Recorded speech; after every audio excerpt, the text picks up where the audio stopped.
आज हम चर्चा करेंगे झारखंड विधानसभा के कुछ खास सीटों के बारे में जो चर्चित में हैं। और ये 4 सीटें के उम्मीदवार जो जीत के आएंगे वो झारखंड की भविष्य तय करेंगे अगले 5 सालों के लिए। तो पहला सीट देखेंगे धनवार सीट, जहाँ से बाबूलाल मरांडी का सीट है। ये बाबूलाल मरांडी यहाँ से लड़ते आ रहे हैं चुनाव, और वहीं से वो वापस से लड़ रहे हैं और वो अपने आप को भावी मुख्यमंत्री के रूप में देख रहे हैं। और देखना भी चाहिए, क्योंकि बीजेपी ने भी उनके लिए रास्ता साफ करके रखा है। रघुवर दास को उधर से हटा के राज्यपाल बना दिया है, इधर से अर्जुन मुंडा को भी हटा करके रखा है, और इसके मुकाबले का कोई है नहीं फिलहाल। तो वहाँ पर इनको रोकने के लिए कांग्रेस और जेएमएम और सीपीआई वाले तीनों मिल करके एक कैंडिडेट खड़ा किए हैं, निजामुद्दीन अंसारी को, जो पहले भी एक बार बाबूलाल मरांडी को हरा चुके हैं। ऐसे में बाबूलाल मरांडी का रास्ता इतना आसान होगा नहीं जितना आसान वो समझ रहे हैं। और यदि वो अपनी सीट हारते हैं तो उनका मुख्यमंत्री बनने का सपना सपना ही रह जाएगा। ऐसे में देखना होगा कि जनता क्या करती है, किसकी तरफ झुकती है। यदि ये तय मान लेगी कि बाबूलाल मरांडी का इस बार जीतना तय है, मुख्यमंत्री बनना तय है, तो फिर मुख्यमंत्री बनने से कोई रोक पाएगा नहीं। ऐसे भी इस बार परिवर्तन की ओर देखा जा रहा है, तो परिवर्तन की ओर देखने का मतलब है कि बीजेपी की सरकार बन सकती है। ऐसे में जनता बाबूलाल मरांडी को जिता सकती है, क्योंकि वही हैं जो मुख्यमंत्री बन सकते हैं बीजेपी की तरफ से। दूसरी हॉट सीट के बारे में बात करेंगे तो वो हॉट सीट होगा जमशेदपुर पूर्वी, जहाँ से सरजू राय पिछली बार रघुवर दास को बड़े ही बुरे तरीके से हराया था, और रघुवर दास को अपनी पॉलिटिकल कैरियर को ख़त्म करनी पड़ी थी, और उसे जा कर के बीजेपी ने राज्यपाल बना दिया और पॉलिटिकल कैरियर ही ख़त्म कर दिया। ऐसे में रघुवर दास ने इस बार अपनी बहू को सीट दिलाने में कामयाब रहे हैं। बहुत ही मेहनत और बहुत ही मशक्क़त के बाद अपनी बहू पूर्णिमा दास महतो को वहाँ से उतारा है।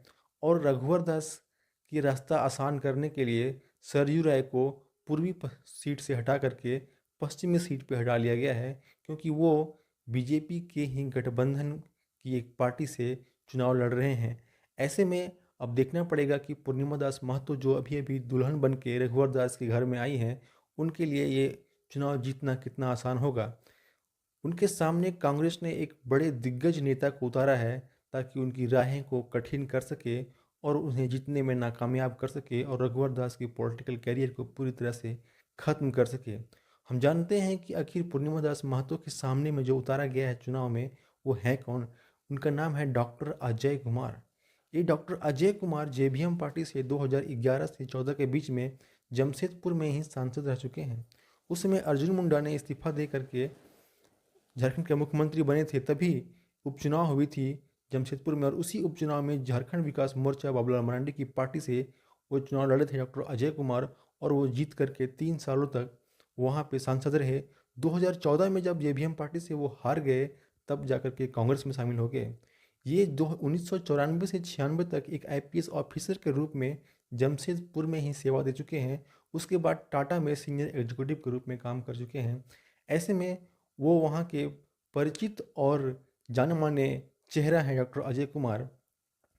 तो ये कह सकते हैं कि डॉक्टर अजय कुमार जो हैं वो पूर्णिमा दास महतो के लिए एक सूटेबल टक्कर दिया गया है कांग्रेस की तरफ से।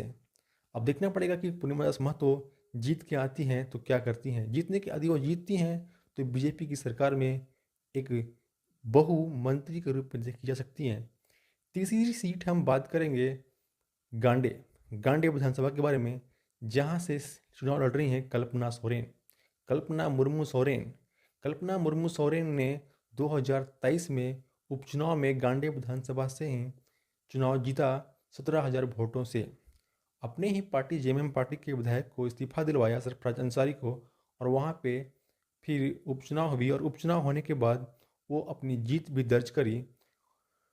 पॉलिटिकल करियर बनाने के लिए ये रास्ते अपनाए गए थे, और अब फिर से वो एक स्टार प्रचारक के रूप में जेएमएम की तरफ से निकल के आई हैं। उनकी जो अब बोलने की कला, भाषण देने की कला और रैलियों में जो देखा जा रहा है, वो हेमंत सोरेन से भी कुछ बड़े ही खिलाड़ी लग रही हैं।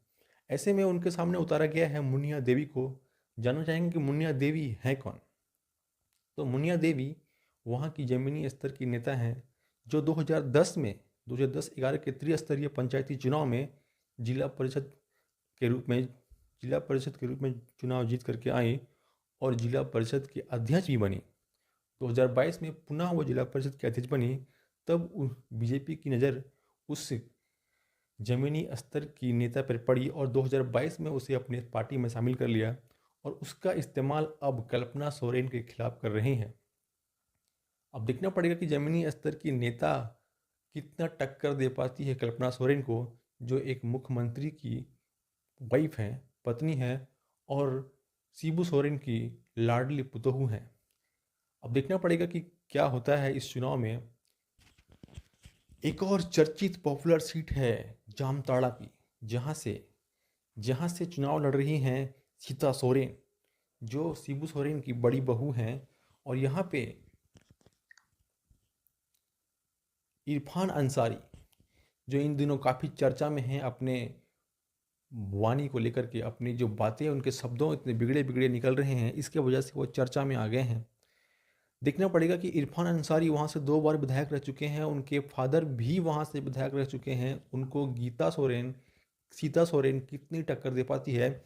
सीता सोरेन भी कम गद्दावर नेता नहीं है, वो खुद 3 बार की विधायक रह चुकी हैं झारखंड के किसी भी दूसरे जगह से, और अब टक्कर देने के लिए उतारा गया है इनको इरफान अंसारी के खिलाफ, क्योंकि इरफान अंसारी एक बड़े नेता हैं जो झारखंड सरकार में मंत्री के रूप में फिलहाल काम कर रहे हैं और जेएमएम के काफ़ी करीबी आदमी माने जाते हैं। उनके पिता जेएमएम के गुरु शिबू सोरेन के चेले माने जाते थे और अब उनका बेटे का टक्कर जेएमएम के ही शिबू सोरेन के बड़ी बहू गीता सोरेन से करवाया जा रहा है। अब देखना पड़ेगा कि इस चुनाव में गीता सोरेन की जीत होती है या फिर से इरफान अंसारी अपनी हैट्रिक लगाने में कामयाब होते हैं। ये 4 सीटें तय करेंगी कि अगली सरकार कैसे बनेगी और किसकी बनेगी। आपको लग रहा होगा कि 4 सीटें ही क्यों? 4 सीटें काफ़ी हॉट हैं। कल्पना सोरेन की, गीता सोरेन की, बाबूलाल मरांडी की और एक और पूर्णिमा दास महतो की।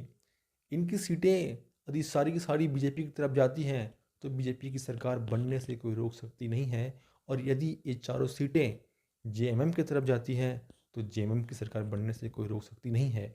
ये हमारा